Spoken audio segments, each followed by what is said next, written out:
In a world overflowing with distractions, we seek meaning.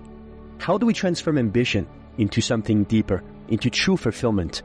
I'm Sam Pepin, CEO of Course Educa, and I've spent years helping businesses succeed by connecting their goals to something bigger.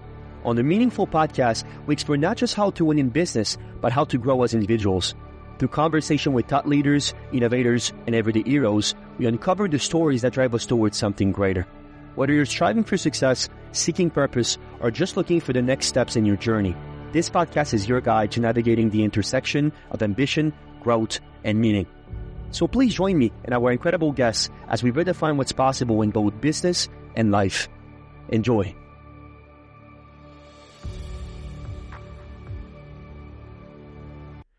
True happiness is not found in the absence of struggle, but in the alignment of our actions with our values and purpose. Welcome to the Meaningful Podcast. I'm your host, Sam Pepin, and today we're diving into 3 transformative themes: breaking free of limiting belief, redefining success beyond the superficial, and the science of sustainable happiness.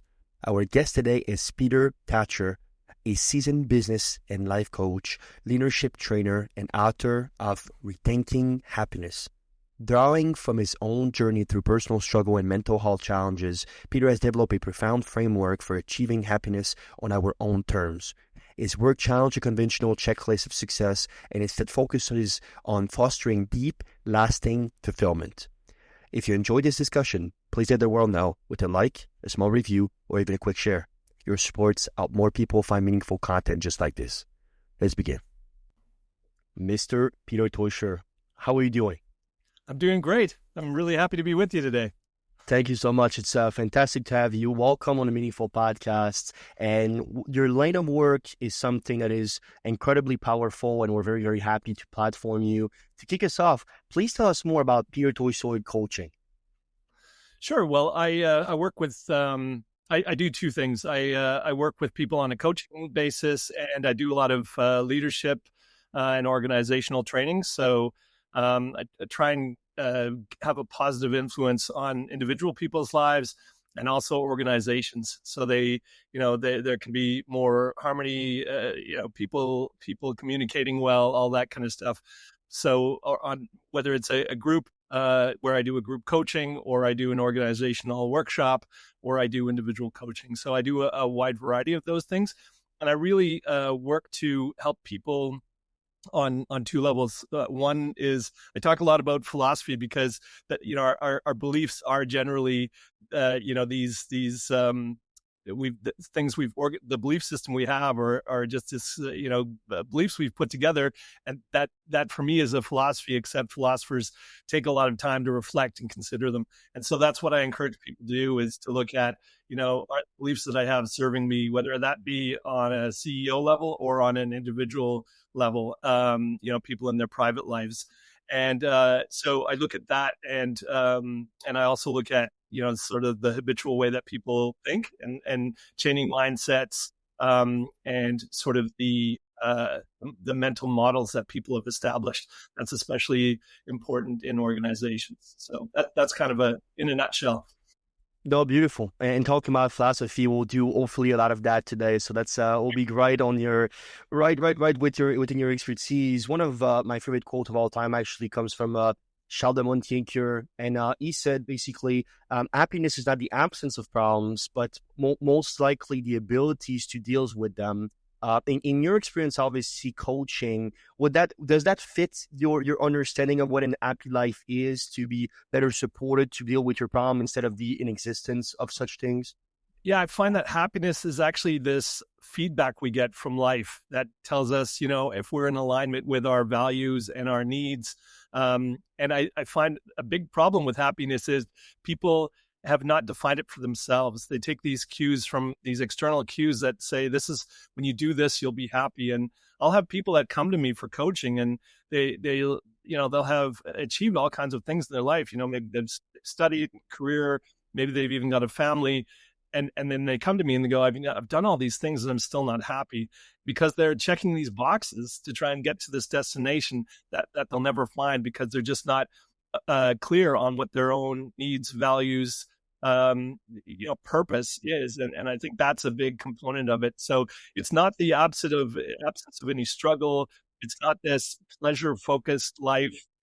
I think people who strive to one day spend their time on a beach drinking umbrella drinks, that's not going to be fulfilling for anyone. And so I think defining it for yourself and recognizing that the challenges you face and overcoming them in this whole evolution of who you are, that's a big component of happiness. And happiness comes from recognizing that you're on the right track. And it's feedback you're getting from life that says, okay, what you're doing is in line with your purpose, your sense of purpose, your values, and your inner needs. Right. Absolutely. And it's quite interesting because in your own personal life, I think that you had a moment where it was truly a catalyst for change, perhaps. And obviously I'm a big believer in this understanding of the more you're able to deal with your personal problems in a meaningful fashion, the more you obviously are the best you are at not only advising, but I suppose coaching in your case, some people that are some of your clients. I want to take you back to some of those struggle times for you, because I think it's such a great place to advise our conversations. You were always dealing with some pretty severe, it seems like, mental health struggles in your early 30s. And can you explain, if you just, again, bring us back to that specific point for you, if that's possible, emotionally, how does that become a turning point for what seems to be not only your life, but also the people that you help lay the foundation for what happiness and success is? Absolutely. I think, where the place that I was in my situation kind of climaxed sort of in my early 30s, where I hit real low point of my life emotionally, and at the time I was very ignorant of what mental health meant, what getting therapy meant, and so on. And it was funny. I was in my living room listening to the radio, and there was this public services announcement that said, if you're experiencing these symptoms, conditions, you may be struggling with depression. And I thought, wow, there's a name for how I feel. And so I started to investigate, and there was a sort of a number of synchronicities that kind of got me to really get the help that I needed. But I certainly was helped in great deal by going to get some therapy, but also by changing my mindset. So when I was, sometimes I got to a point where I struggled to get out of bed in the morning, and I wouldn't leave my apartment for days. And, I was in a very, very dark place. But when I woke up and I had a good day, and I found the strength to go do something, I actually sought out change. And that's something that I didn't believe had any point, because when you think, I've been this way for all these years, I don't think I'm ever going to change. And you see yourself as being someone who's flawed. And, I thought that the reason that I didn't want to leave the house or get out of bed was because I was chronically lazy. Those were things I was told as a kid: you're lazy. It's something that, in my generation, parents often told their kids to get them motivated. For me, it was kind of created an identity for me. And so recognizing that the way I was feeling, the mental state I was in, was not laziness. It was actually a deeper kind of calling for, I need change. The way I'm living my life is not in alignment with the things that I really need. And so I started taking the steps, going to get some therapy, where I recognized that, through the therapeutic process and the therapist that worked with me, we recognized that I was having depressive episodes from the time I was 7 years old, from grade 2. And so they just kind of got worse as things went. And the really difficult thing is, my life was great from an external perspective. I had it filled me with a great deal of shame to even admit that I was feeling unhappy and sad, because like my life was in great shape. I built a business with my brother, and from the outside, people thought, wow, what a great life. I really was benefited by having tons of great friends and so on. And so it really made no sense to me why I would be unhappy. And so it wasn't until I talked to someone about it openly that we could reflect on where the issues were. And I think that's a really important thing. And at the end of the day, how it relates to the work that I do now, the way that I made the most profound changes in my life was by changing the beliefs that I had and the habitual ways of thinking. So a lot of my negative thinking was making me unhappy. A lot of the beliefs that I had were keeping me limited they became an identity for me, and changing those helped me change my identity and helped me change the way I saw the world and the way I responded. Because from our beliefs, we develop strategies, how to cope with situations, how to cope with the world. And so it's no wonder that my strategies kept leading me to places that made me unhappy. So changing those beliefs, changing those chronic ways of thinking really helped me see the world in a different way and make better choices and create a new life for myself. You said a few things that are super interesting there. The first is kind of like that liaison between thinking that you're just lazy compared to misalignment and or perhaps depressions, as you called it.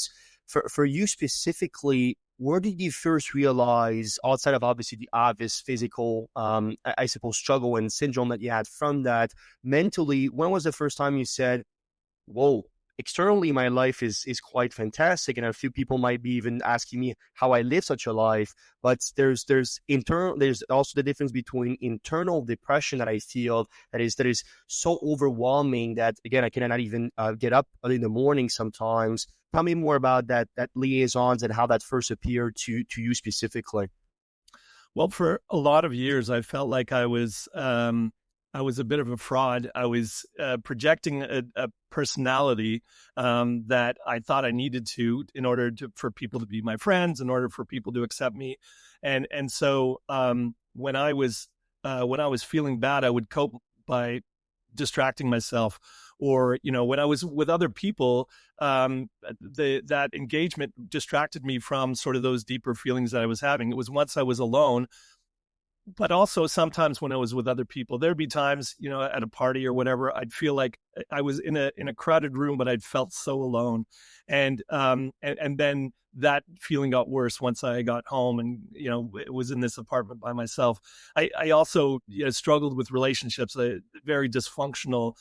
I mean, understandable because of my ways of thinking and my strategies that I had in those relationships. So for me, it was this, when you, it's really hard to kind of make sense of things, but when you are in that state, you feel like it's your fault and it's your own deficits, and there are things that are flawed about you. And so that's the reason that you see the world the way you do, and that's the way you feel the way you do. And so it was not until I actually talked to someone externally who gave me a different perspective of the way I could see myself that I was actually able to change that view. I think it's a really difficult thing to do on your own. You can recognize what's going on inside you and know it doesn't feel right, but there's really no way to change it until you start to question, these feelings of I'm worthless, I'm not good at anything.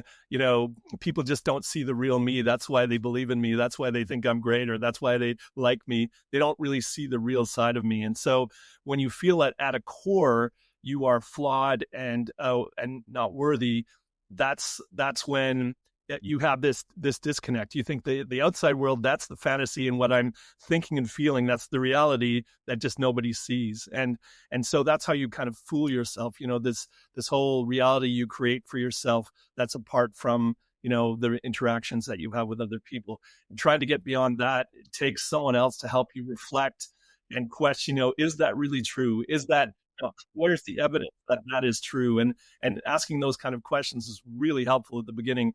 And as soon as I started breaking one or two of those beliefs, I gained momentum. But it wasn't this steady improvement. It was a roller coaster. I'd have good days and bad days. But on the good days, I worked on it and I got more help, or I read a book, or I got back to a meditation practice. And I think so when you have the tools, it really helps that you use them when you have the strength to do so. And when you don't, then, just trust that you'll find that the next day or the next day or the next day. Wow. Well, that's quite deep. It's quite powerful. And it's for me specifically, hearing that, the interesting thing is, specifically for somebody like yourself, it seems like after all you were able to utilize this as fuels and actually as a net positive when it comes to the understanding of shifting your life to a more aligned, a more purposeful, and I suppose also value driven type of lifestyles. You were mentioning the fact that you were building a business with your brother. You had amazing friends. For you, and still felt quite empty inside. What was the basically the main action you were able to take at that point to make sure that you reshift the narrative to a place where your life really became enjoyable? Is that any specific kind of like aha moment you can point out to of that shift? Well, there was a sequence of events for me that happened. For one, I was having chronic lower back pain, and I decided, okay, as a last resort, I'm going to start doing some yoga. And there was some yoga at a community center that I started to go to, and that helped me get into a different state. And then at the end of each yoga practice, we did a 15-minute meditation. And I was like, wow, this feels really great. So there was this new experience that was showing me, actually, I can feel different. I have the ability to shift my state. And so that made me curious. Okay, how is this happening? And I had just started one of the things that I was trying to do was, based on this belief that I was somehow flawed and I needed to fix something in my brain, I started going to hypnotherapy. And so this, that wasn't there was no hypnosis that was going to fix me. I had to deal with some trauma, but this hypnotherapist actually said, well, I know this guy who does meditation. He's a meditation teacher.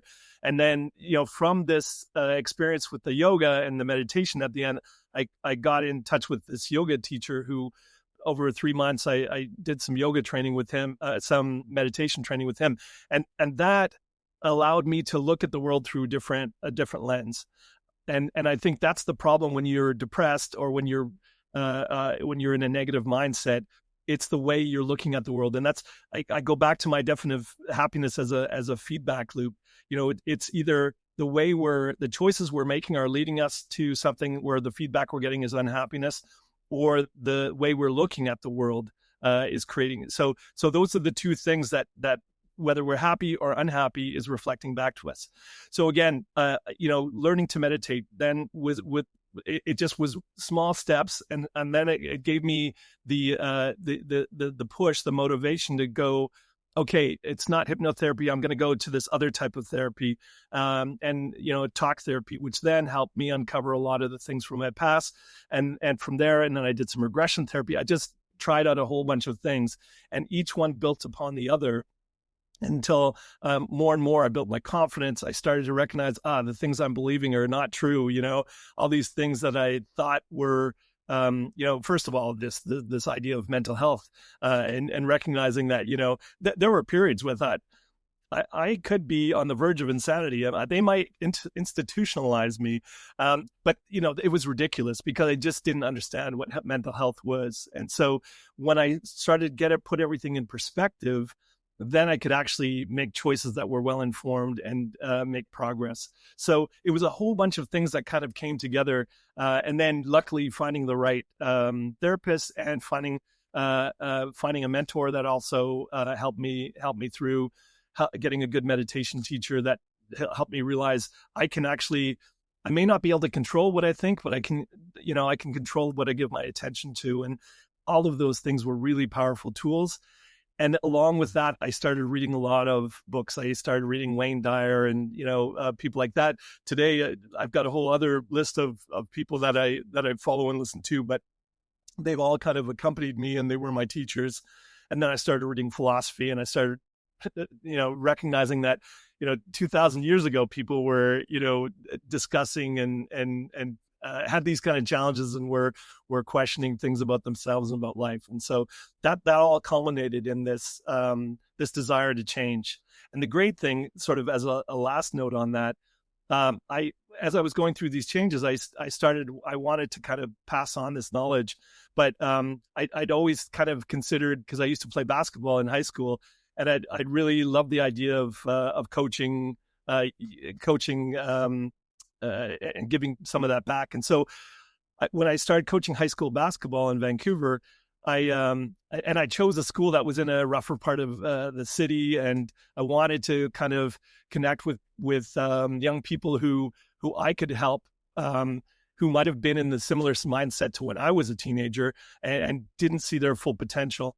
And the thing is, I was learning all these things, and the way Stephen Covey says, when you learn something, teach it to someone else because it'll anchor it more in yourself. And so that's what I was trying to. So you're never going to, reach everyone, but there were 2 or 3 of the players who I connected with, who spent a little more time talking to me about school or talking to me about problems in their life, and I was able to pass some of that on.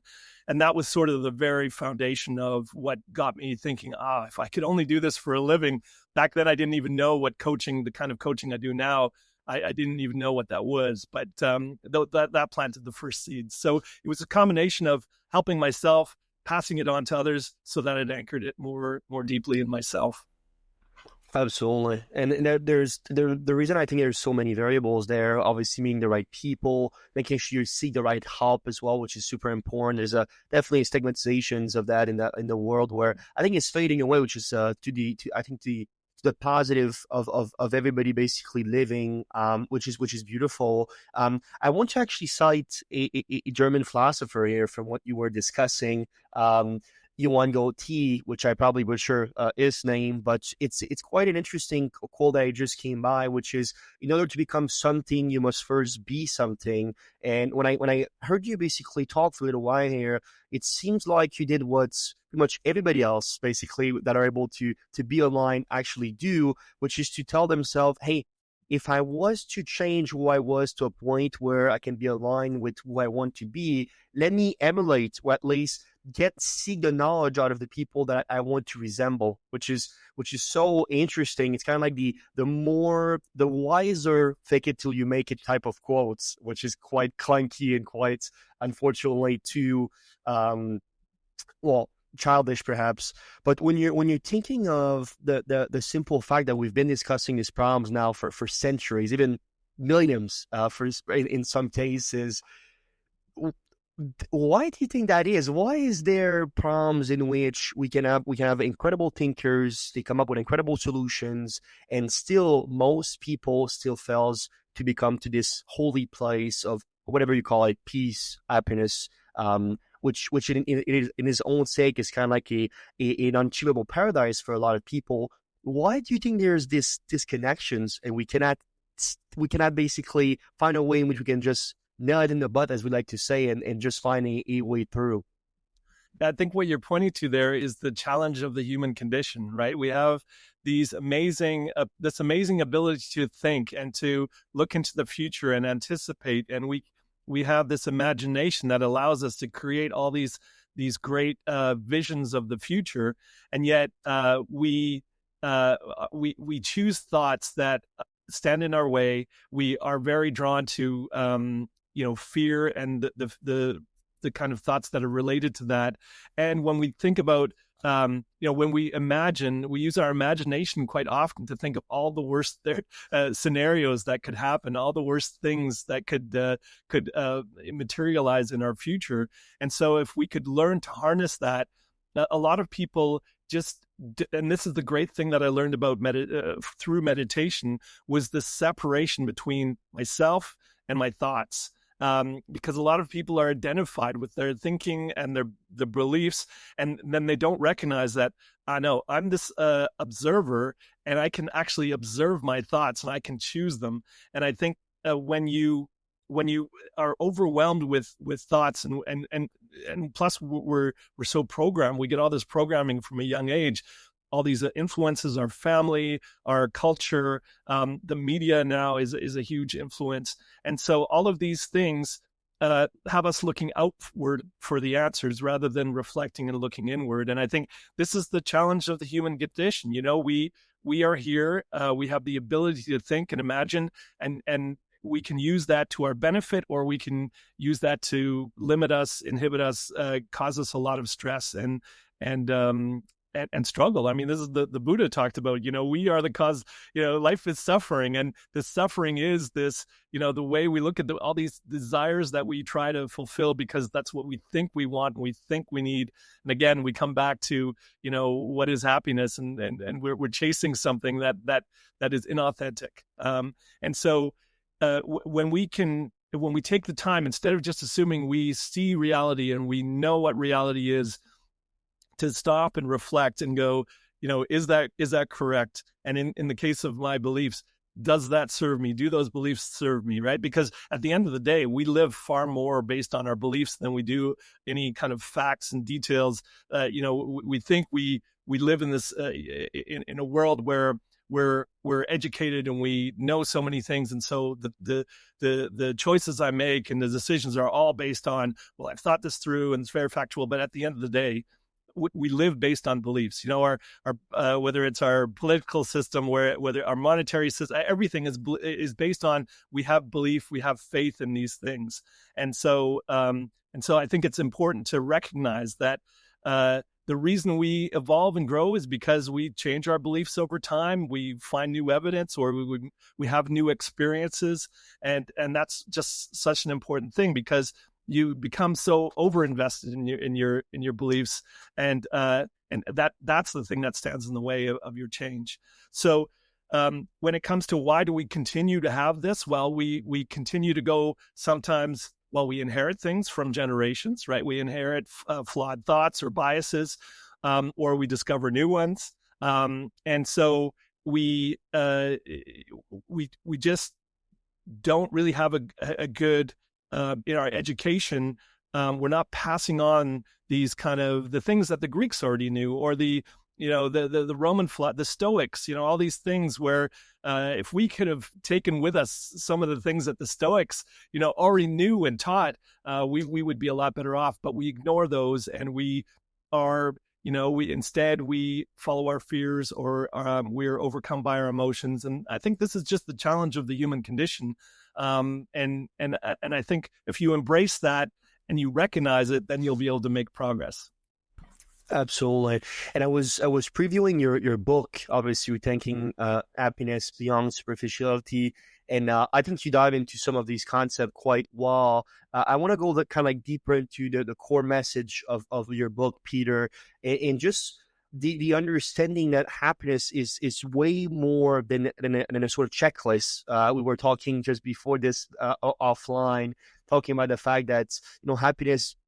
You think that you have the family now, and you have you have a stable job, and you have a few friends, and now you should be happy. But perhaps happiness, and we've been able to see this since we didn't solve this problem for, like I said, thousands of years, must be quite more complex that some try to boil it down to. Can you go deeper into how can an individual embrace kind of like deeper, more meaningful, basically, and I suppose genuine type of lives? Yeah. So if you're talking about authenticity, I think one of the best places to start is to look at your values. Because the thing is, your beliefs can change over time, but your values tend to stick with you. The only thing that really changes in terms of values is where you emphasize things. And so values are something that really affect your decisions and your behaviors in a big way. And so the reason a lot of people are unhappy at work, for example, is because they're being asked to do things that are in contrast to their values, or they're in a relationship that the values aren't aligned. That's why sometimes people say, well, what are you looking for in a partner? Well, similar values, right? Because that just helps you, it supports you in the pursuit of the things that are important to you, and the kind of life that. So values is the important place to start, and that is part of the process of knowing yourself, right? Going back to philosophy, the temple for the oracle in Delphi, people went there to ask questions of the oracle, but on the above the entrance it says, know thyself, and that was almost a warning, because don't be asking questions until you know what you need to be asking, right? So knowing yourself is such an important first step. And part of that is knowing what your values are, understanding that you are not your beliefs and your thinking, and getting some clarity on, who it is you are on a deeper level. That takes a lot of work, and not everybody wants to do the work, right? They think, especially when I'm talking to an adult who's like 40 or 50 years old. Well, what do you mean? I know who I am. I've lived all these years. I'm pretty clear. But what are all the habits you've accumulated, and all these patterns of behavior that you've been living again and again, but that's not who you are. There's something deeper, and until you have a closer look at that, it's going to be really difficult to find the answers that you're missing in life. Yes, and a big part of well-being and alignment with your own values is the environments in which you surround yourself with, which is something that we again talk a lot about in this day and age, which I think is a beautiful thing. When you're thinking about transformative leaderships and how that supports well-being in the workplace, obviously a lot of your work tackle basically a specific lens of life. What are some of the strategies for leaders to create environments that produce authentic happiness, not only for themselves, but also for their team around them? Yeah, I mean, there's a lot of components to good leadership.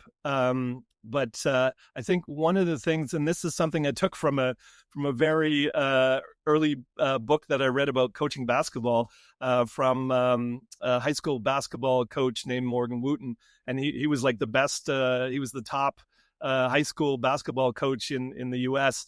He's passed away just a few years ago, but he said in the beginning of the book on coaching basketball, you need a coaching philosophy. Without that, you'll lack the roadmap to get where you want to go. And so I'm paraphrasing him, but I think the same is true in leadership, and the same is true in life. That's why in the book I talk a lot about beliefs and putting beliefs together in a philosophy that you have it there as a foundation. I still, to this day, because I've spent 25 years putting together a conscious philosophy to live by, and I still have days where I go, okay, I'm not sure what to do. What does my philosophy tell me about this? And that is such a helpful tool. It's like saying, okay, what does my higher self, or what is this deeper part of me asking of me to do? And so if you want to be a good leader, have a clear philosophy. I think that's one thing. I think the other thing is to remember that a lot of people try to find they take a very reductionist approach to solving problems. So for complicated problems, that can work, right? If you have a car engine, if you take it apart, you can read a manual, you can get some advice and put it back together and figure out what the problem was and get it working again. For complex systems, for complex situations, you can't do that. And anything to do with people is complex, because people have, they have belief, they have biases, they have emotions, they have good days, bad days. And so there are a lot of variables. And that's the thing about complexity. People often interchange complicated and complex with each other, but that's not the case. Complicated is something you can break it down and figure it out. Complex has a lot of parts that are variable, that can change. They'll be different from day to day. And so when you approach as a leader, when you approach the challenges that you face in a systemic way, where you look at, these are the different pieces that I see in my system. These are the different things that are happening, whether it's the people that I have, or the situations that are going on, or the processes that are happening. If you look at it in terms of how do these things affect one another, you'll be in a far better position to find solutions, and rather than just looking at cause and effect. So taking a systemic approach is really important. And then I think one of the key skills to being a good leader is communication. I think when you can, at the foundation of communication is good listening. So again, I'll go back to Stephen Covey, one of the 7 habits of highly effective people: seek first to understand, then to be understood. Right. And so that's a really good thing. And the other thing is, people associate leadership with management. But you don't manage people. Seth Godin talks about this. You don't manage people. You manage processes, situations, but you lead people. And you can't just be appointed a leader and expect people to lead you. You need to find ways to communicate with them in a way that inspires them, and you need to understand what their needs are. In terms of motivation, it's not your job to motivate them, but to understand what's motivating them, I think is a really important piece. So I've given you a whole bunch of different things there, but I think all of those things contribute to creating a much more positive, constructive culture in organizations. That's what leaders have the power to do. They have the power to affect culture. And culture makes the difference in a sports team, in an organization, any kind of business, in a family, in a community. Culture makes the difference. And the leaders are the ones who really help, show the way where culture is concerned. And I want to highlight, and I got a fair bit of that from some of your book and the work you were doing leadership wise. But truly, you own it a lot on the importance of mental well being, especially in building basically high performing teams. From the work that you do and the people you're able to interact with, from a mental well-being standpoint, what are some of the actionable steps or strategies that you see that the top performing team, that's the top 10% teams are doing compared to the bottom 10 or even the average? Is there anything that is very clear to you that is I suppose very straightforward and that most either can apply quite successfully and nothing is easy, but quite simply, I suppose, to elevate the mental well-being of their team and therefore their productivity? Okay, well, there's a few different pieces there. For one, when we talk about high performers, so people that go to high performance coaches are often already high performers. So they actually don't need to level up on their performance. They need to level up on the balance in their life. A lot of times people will be able to perform really well for a while, and then I don't know, they'll either lose motivation or they'll feel drained, they'll feel burned out. And that's because they haven't been creating balance in their life. So whether it's their mental well-being, whether it's their physical well-being, whether it's their relationships, right? So that's the thing. I'm a systemic coach, so I try and always look at things systemically. And even if somebody says I have something work-related, I'd still try and get us to look at, the whole their whole life rather than just one specific thing. Naturally, we'll attend to the challenge they're coming with. But I think that's really important. So if you're a high performer and you're very ambitious and you have very clear goals, it's important to ask yourself, are my goals complete? Are they well balanced? So finding balance is a really important thing. In terms of creating teams that are that function really well and perform at a high level. I really like Patrick Lencioni's model, which talks about the 5 dysfunctions of a team. So the things that stand in the way, and you turn around and you make it functional. So the foundation of any situation with a first of all, I think it's important to define what a team is. When we talk about high-performing teams, well, what is a team? A team is a group of people that has a common goal, and they need to rely on each other in order to achieve that goal. That's true of a sports team. That's true of a team in a workplace. That's true of any kind of group that's striving to something together. And so what undermines that? Well, first and foremost, it's trust. Right. So if you don't have trust in each other, then it's really hard to buy in. And I'm not talking about the trust that's, well, I'll show up for work or I'll do what I say I'm going to do, but it's the trust that you can be vulnerable around each other. That means it's an environment where I'm not afraid to say, I don't know what I'm doing. I'm not really sure here. Can you help me? Or, hey, I made a mistake. I need to figure this out. And so when you have enough trust, and these are the things that you have in a family normally, or ideally in a well-functioning family or relationship, you'll have people that are willing to expose themselves and go, show some of their weaknesses, because if you show your weaknesses, your colleagues can help you develop and grow. But if they don't know where you're struggling, how is anybody supposed to help you, right? And the same goes for a coach or a mentor or whatever. If you're not going to open up to them, the coaching process won't work. So when you have that foundation of trust, then you can build upon that. The next level is there's a fear of conflict. So if you don't have the trust, people are afraid to have those conversations. They're afraid to have the conflicts. So I was, I'm married for the second time, but my first marriage, we didn't argue until the sort of last year and a half of our marriage. And then it was all out, constantly. But if we had more debates, if we had more, arguments earlier on, we probably would have got things sorted and had a more harmonious relationship as we grew and evolved. But instead, it was kind of, trying to make each other happy and suppressing the things that were bothering us until it all kind of exploded at the end. So big learning there. And the same thing can happen in a workplace, because if you're not willing to have those arguments, but then you leave a meeting going, well, I totally don't agree with that. Well, why didn't you say anything, right? If you have a meeting and there's something new that comes up, and nobody challenges it, like any kind of change, there's going to be people who ask questions or have some challenges. And if nothing comes up, then there's reason to be concerned. There's reason because people don't have enough trust to raise those issues and create conflict, because conflict is it seems to be, some people perceive it as something very negative, but it can be very, very constructive, right?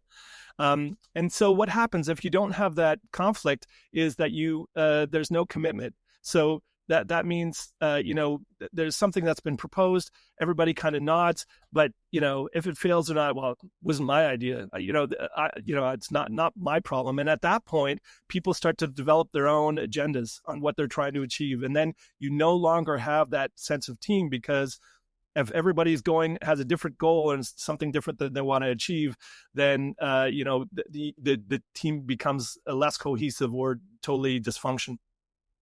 And then from there, you have, there's a lack of accountability because people never made the commitment in the first place. And then people stop looking at what the results are because they're all kind of going off in what they're in the direction that they want to go.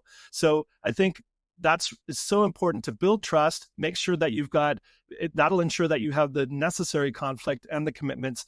And then the other piece is making sure that people are taking responsibility, holding each other accountable. That's such an important piece when it comes to leadership and having good cohesive teams and having a positive work culture. That's what delivers performance. If you look at sports teams, the ones that really gel are the ones who trust each other, and they support each other when things go wrong, and they trust each other to make the right decisions in the right moments. And you want to do that in every kind of situation where you've got a group of people trying to achieve a common goal. Right.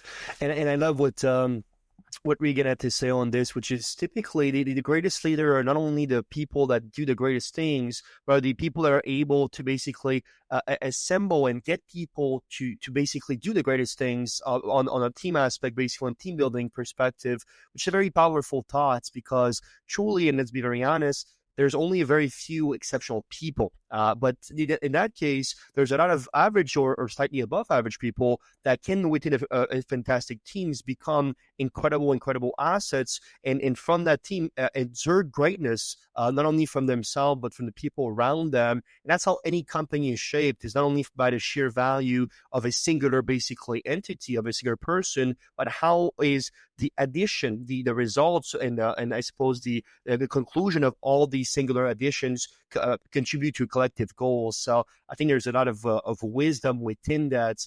And I was thinking, when you talk about belief slightly here and there for the whole kind of like podcast this far, but it's kind of very central to your idea.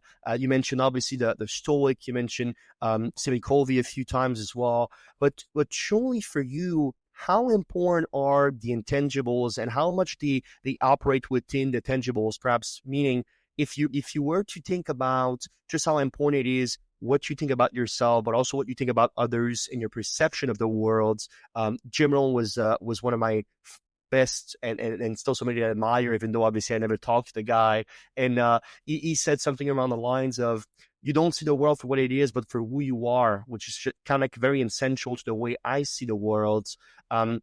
What would you say is basically the most important things that you can do for your own beliefs to be able to reshape them in a way that can unlock potential, perhaps?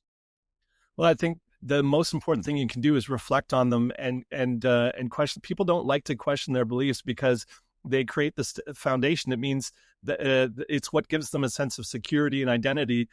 But it's really important to reflect on your beliefs, and it's not always, especially because a lot of the beliefs, it's hard to prove whether they're right or wrong. So sometimes, in some cases, it's good to ask, is this true? Right? I certainly went through, there were a lot of erroneous beliefs that I had that it really helped me to question those.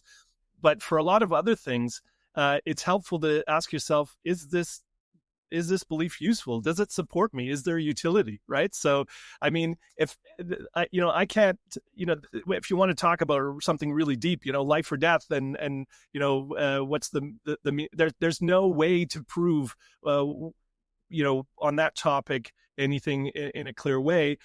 But does it support me to believe what I believe, right? I don't want to tell anyone what to believe, and that's why in the book I really like to give different perspectives, because I'm just trying to get people to reflect and think more about it. And so, if it's in the workplace, like if you're in the workplace and you think that, again, I can't trust anyone, or it's a dog eat dog world, you have this philosophy that it's ultra competition, and you believe in this game theoretic way of doing things, then that's the reality that's going to establish itself. Because if you think everyone's out to get me, and the human race has excelled and become what we are because of cooperation. So you can see through the lens of cooperation and believe in good intentions. For the most part, people have good intentions. That's my philosophy. Or you can believe that everybody's self-serving, they're selfish, they're out to get me. Any chance they get, they're going to throw me under the bus. And so those are very contrasting ways of believing. And you have to ask yourself, well, you don't have to, but it's beneficial to ask yourself, does this serve me? Does it make me feel good? And does it make me, I've been successful in life without having this belief that everybody is out together to get me, and everyone's out to con me, or people are trying to undermine me at every step. So that's really important. The same in private life. If you think that you don't trust, you think that everyone's going to lie to you at some point, or everyone's going to cheat on you at some point, or betray you in some way, you're going to have very dysfunctional relationships, right? Looking at those beliefs and asking yourself whether they serve you or not is a really important one. Whether you can prove it or not, does it serve me? So I choose to believe things that I cannot prove, but I know they support me in a positive way. I love that, and that's the core essence of purpose. There's a lot of things that when you're thinking about existential questions, like you said, there's no one safe answer. It's not like 2 + 2 is 4. It's not like math and logic, and therefore I love this reflection and this retrospective of saying not only what I believe to be true, which is obviously arduous enough, and you should start there, but then once you get there, how are those serving the life that I actually want to cultivate? That's extremely powerful. And one of the ways I think is best to do that, and you talk a lot about, is being present.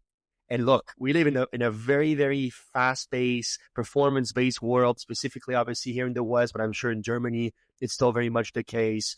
And I think it's harder than ever now to not only to be present because of mainly two things. One, access to the past is easier than ever, all right, with technology and communications. You can get pretty much any insights from any time at any place, basically, period, with just a simple phone in your pocket.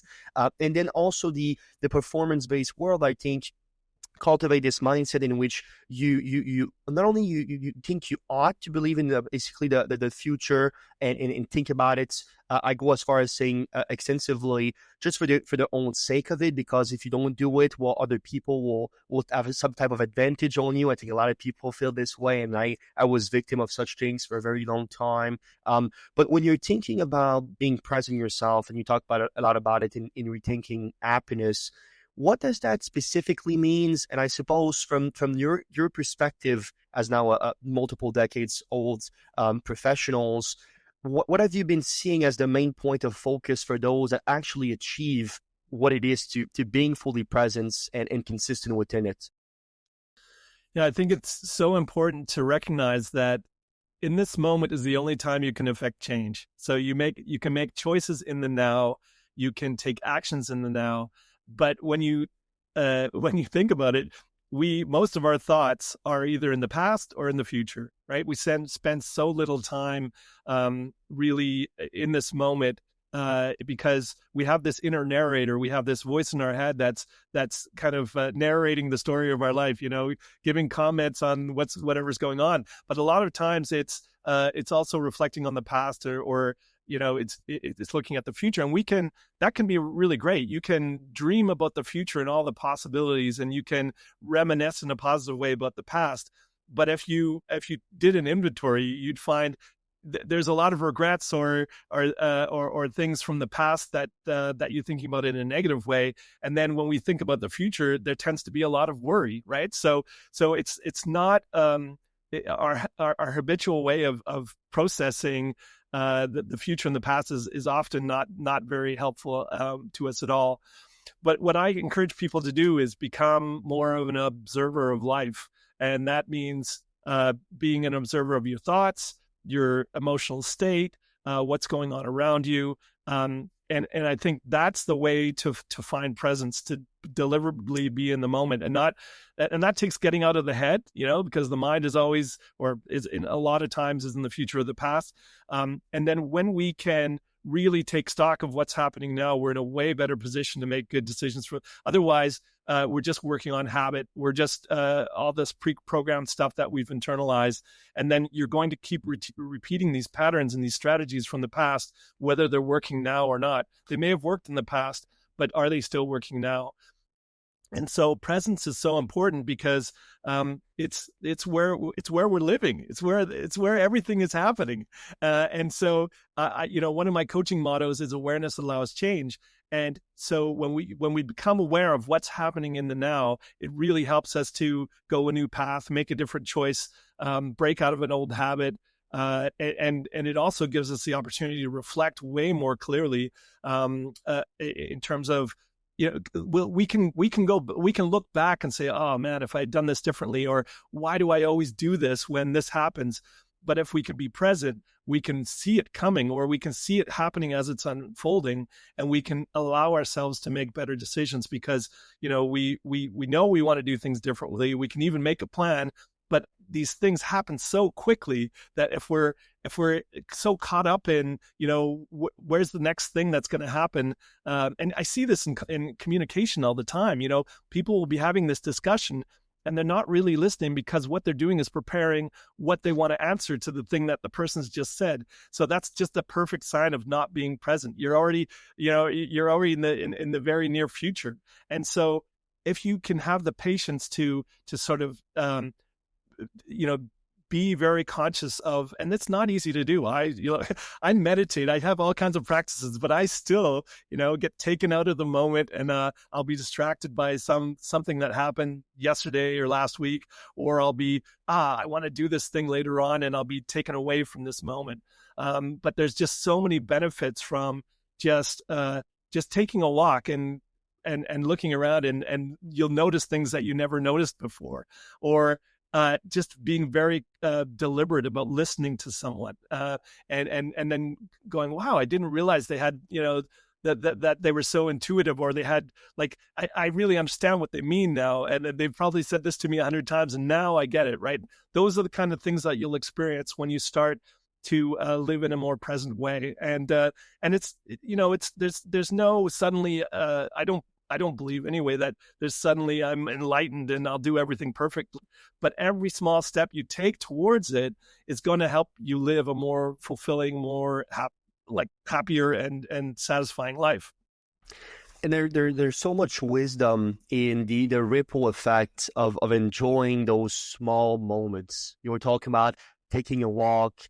I'm very artistic in nature. I'm very artsy. So for me, it's just going to the museum, sitting down in front of a painting for a few seconds, contemplating life, trying to understand the painting, whatever structures in front of me is in the grand scheme of things. Because at the end of the day, and there's always these very interesting philosophical thoughts of, you see these two people and they both think that nothing truly matters, and one is very miserable because of it and the other one is very joyful because of it. It's all a matter of perspective to a certain point. And I think that, again, a little bit like I think it was Roosevelt, if I'm not mistaken, Eleanor Roosevelt said that, which is, happiness is not only a goal, but it's a byproduct of a life well lived, right? It's the ripple effect of very small actions that you do on a consistent basis, which create habits, which create a lifestyle, and therefore define your life, that helps you to just to shape the environment of yours, but also shape the entirety of your living in a meaningful fashion. And truly, one thing that was always very interesting with the work that you're doing is you go very in depth with making sure that leaders and high performers understand how important it is to integrate happiness into leadership and business, which is something that we see more and more, but you have a very clever way to do so. Obviously, we see people in the like Simon Nemec, which I think was kind of like the first big one to make a breakthrough in that type of space. But when you're thinking about how redefining happiness can transform basically leadership styles and perhaps can foster environments that inspire innovations and overall growth, how can you think that leaders can do such thing in a meaningful fashions and make sure that happiness is not just some type of very long-term vision of one day I'll get there and something that we actively cultivate?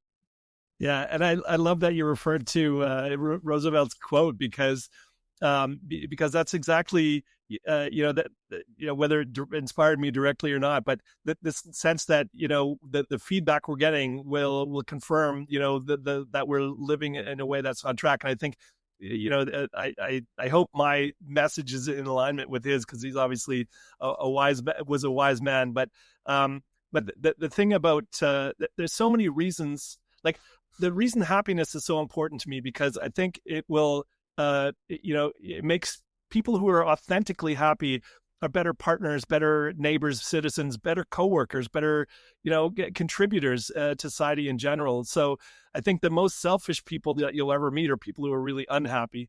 And so, that's a really important piece. But when it comes to happiness in the workplace, there's a couple of different things that indicate it really makes a big difference. When you try to there are people who will be compliant because they have to follow the rules or whatever, and they'll perform to the level that's expected of them because they need to earn their paycheck or whatever. But if you want people to be innovative, if you want people to be creative and really buy into your vision, there's an element of happiness that's really there. And I like to refer to two things. For one, you've probably heard of the flow state, right? Mihai Csikszentmihalyi, he pioneered the work on that. And even when he talks about it, he talk, and this is a great metaphor for happiness too. To get into the flow state, you need to be doing something that challenges you. Otherwise, you'll get bored. But you also have to have some curiosity, find some kind of passion, or at least some interest in it. So it's this combination of something that you find enjoyment in doing, but that also challenges you. And so he talks about things it can be everything from gardening or washing the dishes. He said you can make a game out of it to make it challenging for yourself and to make it enjoyable, right? So that's just shows that if you can make challenging things enjoyable, you can help yourself get into the flow state. And the flow state, we all know, that's when you're in peak performance, right? So, and it's, people think it's only when you're doing these super challenging things and you're doing these incredible feats. But flow state can be achieved in even much simpler tasks day to day. So that's the one piece. The other thing, when we talk about motivation, right? So it's such a key piece of getting people to be productive at work or to perform at their best, helping them find their own motivation.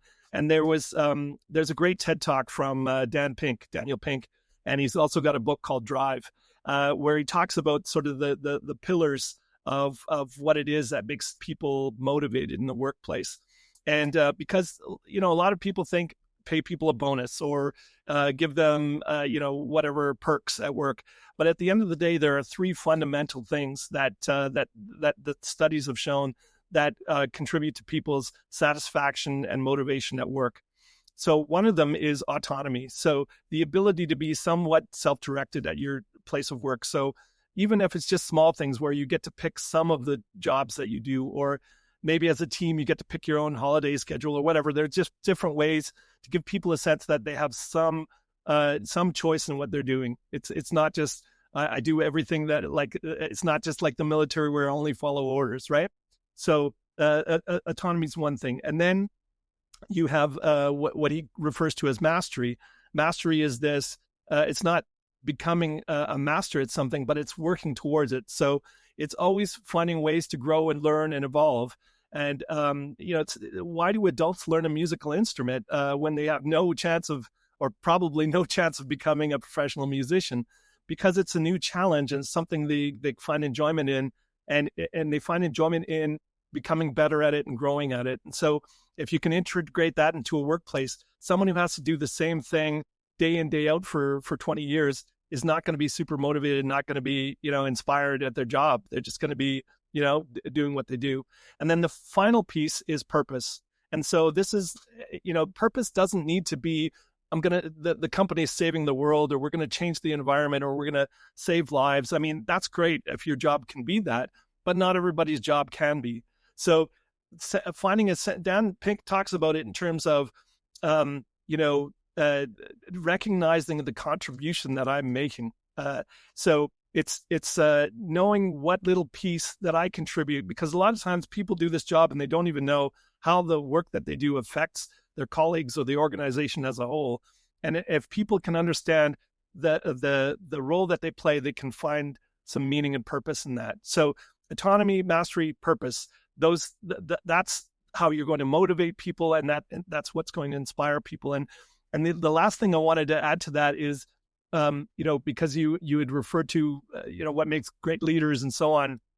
The thing is, there are people who can, if you look at someone like Elon Musk or Steve Jobs, right? So, I don't know what it's like to work for Elon Musk, and I don't know what it was like to work for Steve Jobs, but, apparently they weren't very nice bosses, or it can be, there's a lot of people who burn out and leave, Elon Musk's organization. However, there are a lot of people who are really inspired to work for him, because what both those guys were good at is communicating a vision, right?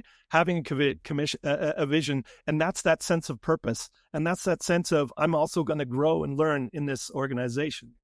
However, what they seem to have lacked is compassion. I think leadership, having compassion in a leadership doesn't mean you have sympathy, or you go and you bend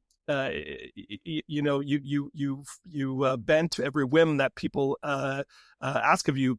But having compassion is something that means you can appreciate what that person is thinking and feeling. Doesn't mean you have to accept it, right?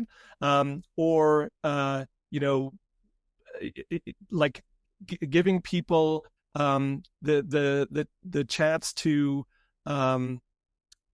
evolve and grow in your organization without this hard line. You've got to be the top best performer. There are some there may be some workplaces where you've just got to be the top, but there are also organizations that nurture people to evolve and grow, and meet them where they're at, and then build them up further, right? So there's a degree of tolerance there as well, right? So these are all things that I think are important to consider. And so to be a great leader, you can be the guy who just has the vision that people believe because you can perform, because Elon Musk believes that putting his workstation in the middle of the factory floor so everybody sees, this leading by example, that can be one strategy for being a good leader. But I really believe in the coaching model, helping people, because there was something else you said earlier. I think that you don't have to be the best, or you don't have to be the expert, but you can be good at one thing, right? And so it's finding people's strengths and nurturing those and helping them evolve and build, I guess, is what I'm trying to say in a long roundabout way. No, but that's so important, and I love what you said about this, because you're right. Not everybody not only function the same way, but not only have the ambition that can be sustained to work with people like Elon Musk or Steve Jobs, which are some of the most not only consistent with their work, but also continuingly, basically, expecting greatness out of every single individual in the organization. There's a pressure that comes to that. I believe pressure is privilege, but I believe that a lot of people simply cannot. Let me say this way: the cost of opportunities of greatness is too big for them to be willing to pay it, and that's also fantastically fine. And there's plenty of other organizations that might be more fitting to your personality, and there's nothing wrong with that.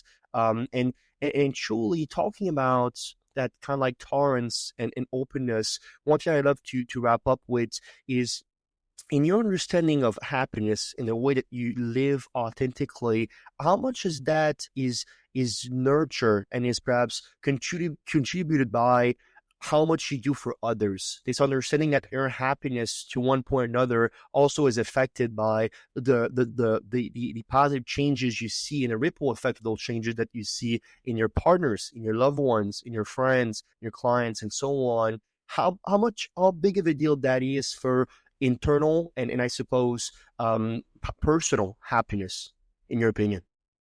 Yeah, I think it'll be a little bit different for everyone, depending on their personality type. But in my experience, in everyone that I've worked with, I find that people feel best when they get a sense that they're adding value, that they're giving something to another person. I don't know that there's much else that makes people feel good more so than giving to others or giving back. Naturally, it's a privileged position to be in when you can, whether you can donate your time or money or something, or you can mentor someone, or you can pass on your knowledge. That's a great place to be in. But everyone has something to contribute. I think that's maybe there are a lot of people that underestimate what they have to give. Everybody has some kind of skill, some kind of knowledge, or some kind of talent or ability that they can give that can help someone else. And I think that's just so important to remember. I think, in the book, I talk a lot about fear as well, as fear as being not a good or a bad thing, but it's the resistance. It's this thing that challenges us. And it's not the fear, but how we respond to it.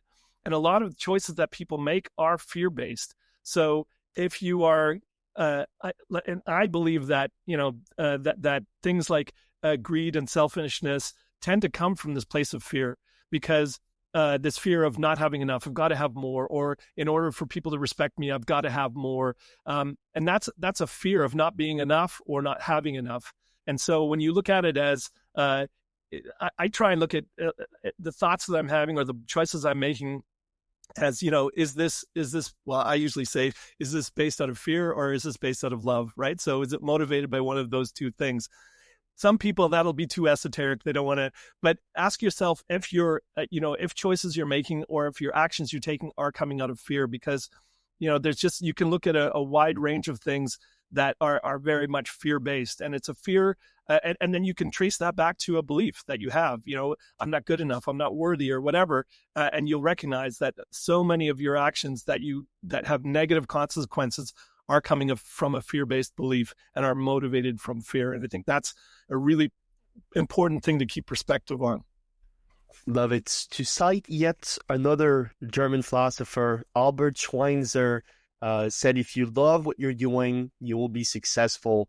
Mr. Peter Teuscher, it's been an absolute pleasure to have you on the Meaningful Podcast. Thank you so much for your time, wisdom, and insights. I would love if you could share some of your last words of wisdom with our audience, please.